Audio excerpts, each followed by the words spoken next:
Oke lah kalau begitu. Jika memang saya dituntun untuk menjadikan channel ini memiliki beberapa segmen, yang mana sementara ini kita ada dua segmen. Segmen pertama ada musik, kemudian segmen yang kali ini bisa kita beri nama bicara spontan. Karena dalam perjalanan setiap orang kita bisa mengamati bahwa dalam kehidupan ini semuanya tentang trial and error. Terkadang ada yang dirasa kurang pas, kita revisi lagi, kita edit lagi. Sambil berjalan kita mengamati, sambil berjalan kita mengevaluasi. Karena kata orang dulu, kata pepatah Jawa, sinau iku kelakone, ilmu iku kelakone kanthi laku. Tapi saya tidak akan membuang gitar saya atau menjualnya. Saya tidak akan mentalaknya, karena dia akan tetap bersama saya menjalani proses ini. Dia tinggal ketika ada seni musik, itu artinya menyapa para pecinta musik. Ketika ada konten belajar bersama seperti ini, berarti saya sedang menyapa para pembelajar, mengajak semuanya untuk sama-sama proses dan tumbuh menjadi lebih baik.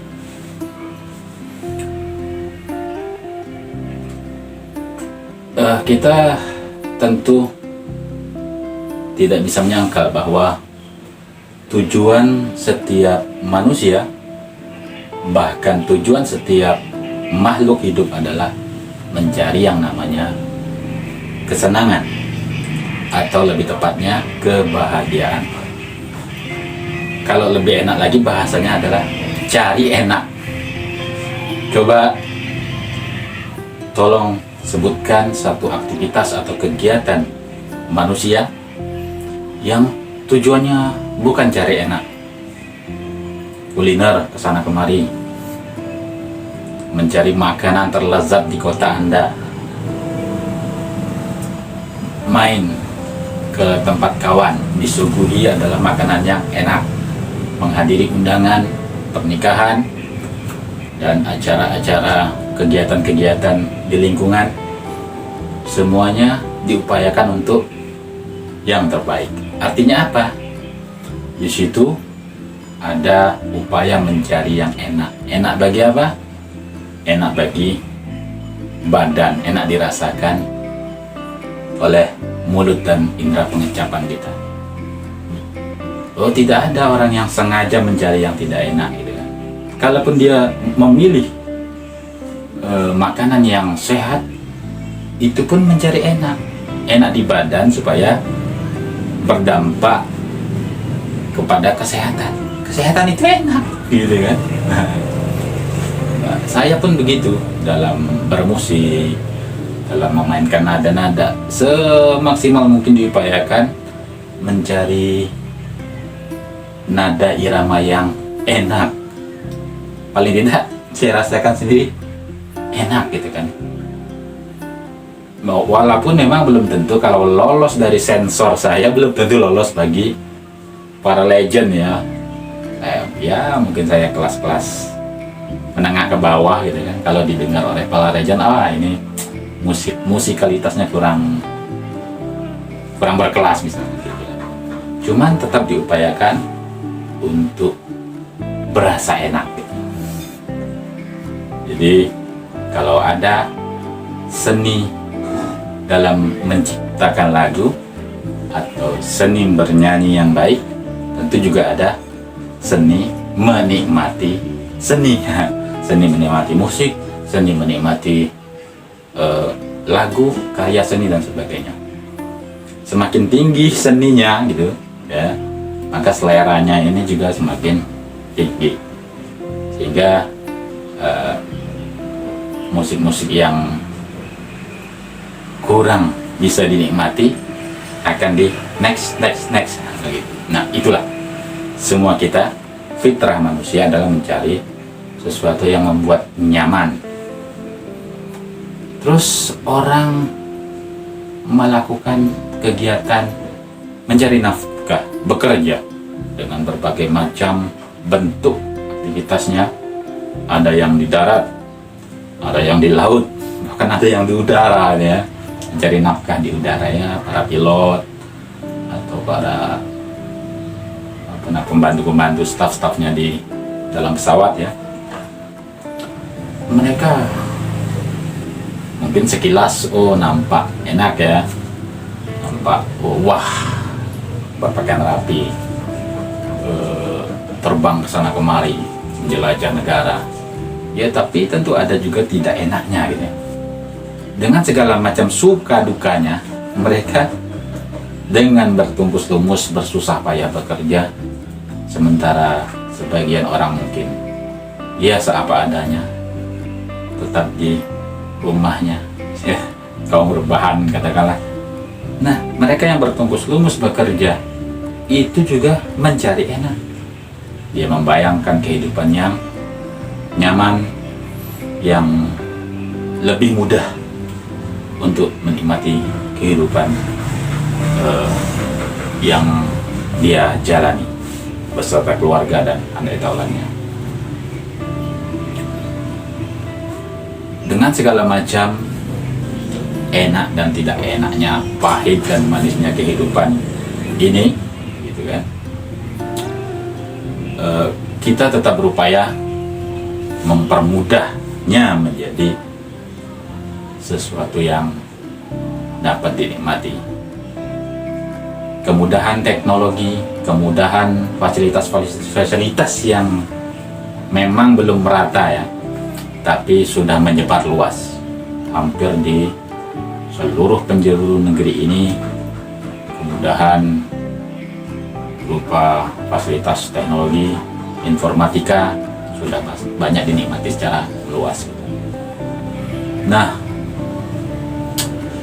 itu karena tidak meluas tadi, maka banyak kalangan yang mungkin belum bisa mengaksesnya dengan mudah, belum dapat terhubung dengan apa yang menjadi sumber-sumber pembelajarannya. Karena saat ini internet ataupun Google terkadang menjadi lebih dipercaya oleh para murid atau para pembelajar daripada gurunya di sekolah. Karena apa? Karena guru bisa salah, bisa lupa, bisa salah data gitu ya. Tapi kalau Google jauh dari kesalahan ya. Kalaupun ada kesalahan, artinya itu ada beberapa level kebenaran gitu kan. Karena apa? Google dibangun dari isi kepala banyak orang gitu ya, isi kepala banyak manusia. Dimana ketika dulu kita era-era jadul ya, bahkan era-era sejarah atau prasejarah ya, belajar itu identik dengan mengembara gitu kan, berkeliling dunia, dari guru-guru yang memiliki pengetahuan yang luas untuk ditampung ke dalam diri, belajar 1, 2, 3 dan banyak guru hanya untuk menjadi berpengetahuan. Nah, sekarang semua itu bisa menjadi dipermudah karena dengan sarana dan prasarana telekomunikasi, proses pencarian informasi, sumber-sumber informasi dan pengetahuan itu sangat membanjir, ya kan? Bahkan terkadang bisa masuk ke bisa masuk ke dalam situasi mubazir gitu kan. Karena kita terkadang digempur dengan informasi-informasi yang tidak kita butuhkan gitu ya. Maka kitalah yang mesti pandai-pandai untuk menyaring, membuat saringan yang baik, apa yang sehat, apa yang bergizi bagi otak, bagi pikiran, bagi hati, perasaan, dan apa yang dapat membuat mental kita ini menjadi lebih positif, lebih baik, tumbuh lebih besar, jiwa kita menjadi lebih besar dan menemukan tujuan agungnya gitu. Karena setiap diri, setiap makhluk itu memiliki rancangan yang agung. Turun ke bumi, terlahir ke dunia ini bukan main-main, bukan tanpa tujuan gitu kan. Semua mencari, ya berawal dari mencari enak tadi gitu kan. Kalau sudah ketemu enak di badan, ternyata belum tentu enak di pikiran gitu ya. Kalau sudah enak di pikiran, belum tentu enak di perasaan. Kalau enak di perasaan, belum tentu membentuk mental yang bagus gitu ya. Nah, belum tentu juga membuat jiwanya menjadi lebih murni. Maka dari seluruh lapisan dari diri kita, dari yang terluar, kulit kita yang terluar, fisik kita yang berisi tulang dibalut daging ini, yang di situ ada 5 panca indera, itu memang tools, alat untuk mendapatkan informasi, untuk merasakan, untuk mengecap, untuk mengalami kehidupan material di dunia ini. Cuman kita sudah tahu bahwa itu semua memiliki keterbatasannya. Ada sensor-sensor yang lebih dalam, yang lebih canggih lagi, yang melampaui kapasitas tubuh fisikal kita. Nah, itu ada lagi yang namanya pikiran, emosi atau perasaan, dan mental, kemudian roh. Nah, di situ bisa kita kategorikan menjadi 4 tingkatan tubuh kita. Yang pertama, tubuh fisikal. Nah, dari ujung rambut, dari ujung kaki sampai ujung rambut, itu tubuh fisikal dengan segala macam seluk-beluk fenomena, dengan semua hal yang dapat kita pelajari.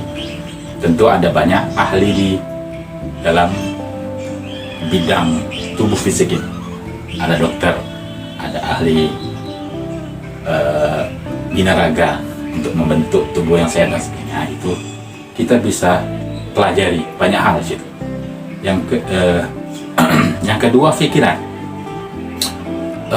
Pikiran ini bisa kita katakan adalah data atau informasi.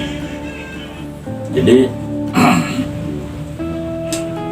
otak yang adalah bagian dari tubuh ini, ibaratnya kalau HP itu adalah memori yang tentunya terbatas. Ya, berapa giga? 32 giga, 16 giga, 1 tera bahkan. Nah, itu katakanlah untuk saat ini 1 tera itu sudah bisa dibilang memori internal yang maksimal gitu ya. Dan sangat sedikit yang kebutuhannya sampai ke angka 1 terabyte gitu ya. Karena apa? Karena belum dimaksimalisasi. Sama juga otak seperti itu. Jadi tidak semua informasi yang ada di dalam diri kita ini disimpan di otak, ya. Karena otak ini ya kapan otak ini diciptakan ataupun diadakan? Ya, otak tubuh kita ini ya saat kita diproses di dalam rahim ibu. Nah, ketika kita mulai sebagai embrio, kemudian yang proses terakhirnya adalah penyempurnaan kepala ataupun otak. Itu bisa dibilang memorinya kosong, sebagai memori yang kosong. Bagaimana memori otak itu diisi adalah pengalaman sejak terlahir ataupun bahkan sejak di dalam rahim 9 bulan. Otak diisi dengan pengalaman itu. Maka otak tidak memiliki akses langsung terhadap apa yang terjadi sebelum kita masuk, sebelum roh ditiupkan ke dalam rahim sang ibu. Jadi data yang terisi ke dalam otak adalah pengalaman kita semenjak 9 bulan di perut ibu, terlahir, kemudian proses perjalanan sepanjang hidup. Nah, ketika kita mulai mengalami pertumbuhan secara fisik, menjadi lebih matang, menjadi lebih dewasa, kita di samping mengalami pertumbuhan fisikal, kita juga mengalami pertumbuhan kecerdasan, pikiran, emosi, dan yang tidak lupa adalah pertumbuhan spiritual. Jiwa kita bertumbuh. Nah, dari 4 tubuh ini saling melengkapi. Tubuh fisik, tubuh pikiran, tubuh mental, tubuh fisik, pikiran atau emosi, yaitu karena emosi dan pikiran ini sebenarnya satu kesatuan ya. Emosi ini adalah sesuatu yang proses pembentukannya itu lebih lama gitu ya. Jadi kalau orang marah katakanlah, untuk berubah menjadi tidak marah itu butuh waktu, agak lamban gitu ya. Kalau pikiran cenderung lebih mudah, asal dimasukkan data yang lebih baru, kata orang tuh mind glowing gitu kan. Data yang lama ini bisa tenggelam, bisa pudar gitu kan, atau paling tidak dinonaktifkan untuk sementara waktu. Yang menyala adalah pikiran yang terbaru ya. Cuman bukan berarti dia hilang sama sekali, dia hanya masuk ke dalam alam bawah sadar gitu kan, yang sewaktu-waktu bisa diaktifasi kembali, karena otak ini adalah sesuatu yang kompleks. Maka ada otak bagian belakang, otak tengah, otak itu bahkan ada otak reptil dalam diri kita ada, karena maka ada naluri binatang di dalam diri kita, naluri bertahan hidup dan sebagainya. Itu proses sekian panjang, karena yang berproses bukan hanya kita secara pribadi, tapi alam semesta ini sendiri berproses, karena kita adalah bagian dari alam semesta ini. Maka sifat fisikal kita ya sama dengan sifat dari alam semesta ini, bertumbuh, berproses, mengalami jatuh bangun, terlahir, berjalan, berproses, hancur, kematian kalau fisik manusia. Tapi ada di dalam diri kita sesuatu yang non fisikal, yaitu yang terdalam dari esensi kita. Itulah yang kalau dalam bahasa agamanya ditiupkan roh ke dalam jasad kita, ditiupkan. Maka sesuatu yang itu sepertinya terlalu rancu dan tak tersentuh, tidak mudah dimengerti ya. Roh yang mana roh gitu kan. Untuk mempermudahnya kita memahaminya, sesuatu yang hidup di dalam diri kita adalah kita terhubung dengan nafas kita. Kita berusaha untuk menikmati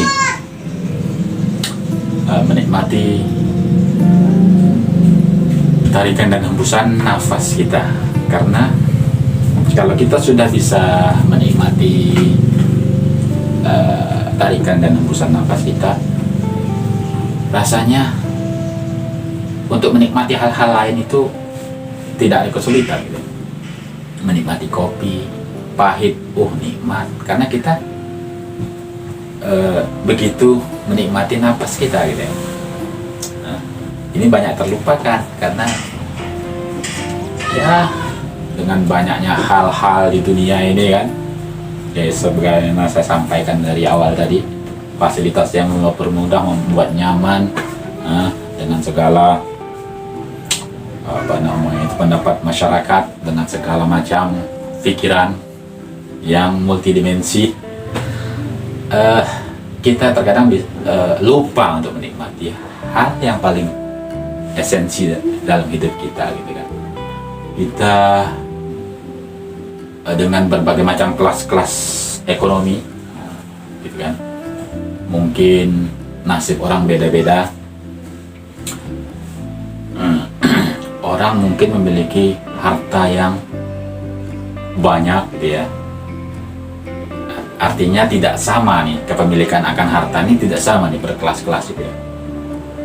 Kemudian ada yang lebih berharga dari itu semua ternyata gitu ya, dengan segala kekayaan materi dunia. Ada yang lebih berharga. Apa itu? Yang lebih berharga dari itu adalah waktu.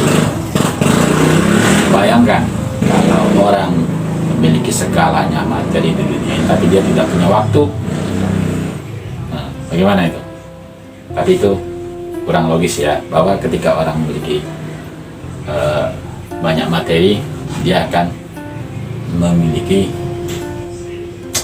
keluangan waktu karena segala hal-hal bisa dibantu, memiliki banyak pembantu, asisten gitu ya, sehingga dia dapat memiliki waktu yang lebih luang.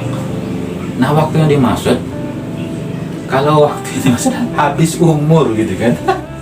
Jadi harta yang dimiliki ini ketika kita kehabisan waktu ya harus ditinggalkan gitu kan. Waktu.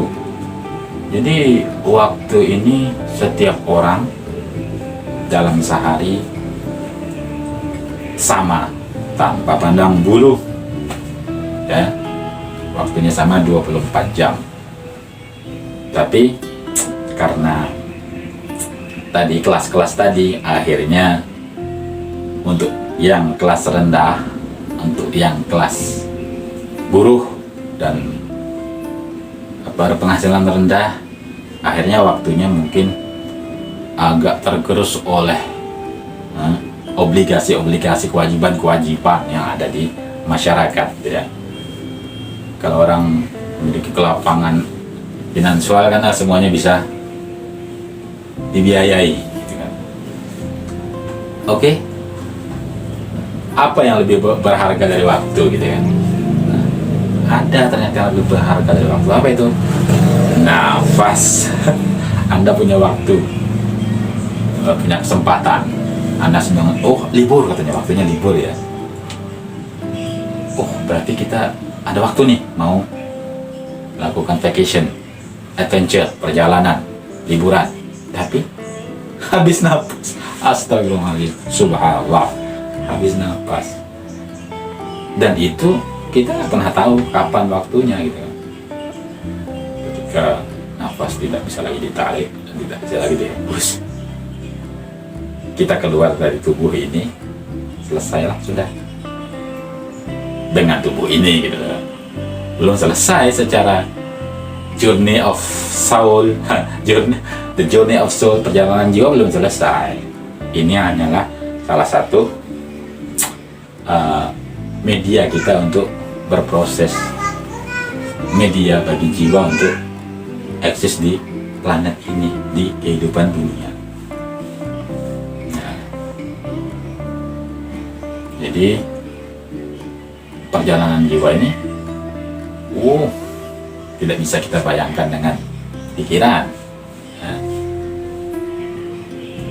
kalau kita bicara roh ditiupkan ke dalam jasad, artinya jiwa, roh yang ditiupkan, berarti roh ini ada perjalanan juga sebelum masuk ke dalam tubuh ini, dengan perjalanan jiwa. Setelah keluar ada perjalanan lagi gitu ya. Katakanlah tubuh kita ini adalah sebuah terminal gitu ya. Masuk dari pintu samping, Set. Sebuah terminal kemudian keluar melanjutkan perjalanan. Orang masuk kendaraan masuk ke terminal kan dari perjalanan, kemudian keluar dari terminal untuk sebuah perjalanan lagi gitu. Nah, seperti itu. Oke, jangan lupa berbahagia dan menikmati yang esensi di dalam diri kita, yakni nafas, sehingga kita bisa menikmati semua kompleksitas dalam kehidupan di dunia ini. Selamat berjuang, selamat menikmati hidup, salam bahagia dan sukses. Amin.